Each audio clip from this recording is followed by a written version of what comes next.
মই না জীৱনটোত ইটাকলৈকে বহুত আজিছোঁ। মই যিমান আজিছোঁ সিমান বহুতে আজিব পাৰা নাই। নৰেও, অসম্ভৱ কথা এইটো।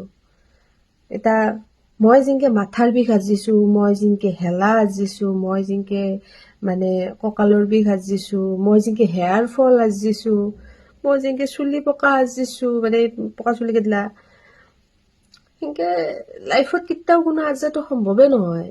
আৰু নিবনুৱা সন্থাত যোগ কৰাটোতো আছে, আৰু সেইটো আৰু বেলেগ চেপ্টাৰ এটা। কৈছো না, এনে লেভেলৰ মাথাৰ বিষ উঠে। না মই ঘুমাব পাৰো, না মই মানে চকু মেলিব পাৰো, না মই কথা কব পাৰো। বৰ এনে আৰে ভাই চাহতে কিয়া হো। আৰু কঁকালৰ বিষটো মানে এনা মানে বহিবাও নোৰো শান্তিমতে, থিয়া দিবাও নোৰো। এটা নতুন কৰে আৰু এটা লাগতেছি, ভৰিৰ বিষ। এসপ্তাহ মান হ'ল মাৰমিৰকে বিষে থাকে, কবা নৰছো কি হৈছে।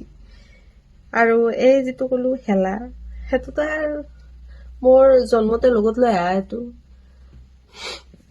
दीदी को अच्छे मार्क्स भी चाहिए, दीदी को सक्सेस भी चाहिए, दीदी को पैसा भी चाहिए, लेकिन दीदी को कुछ करना भी नहीं है।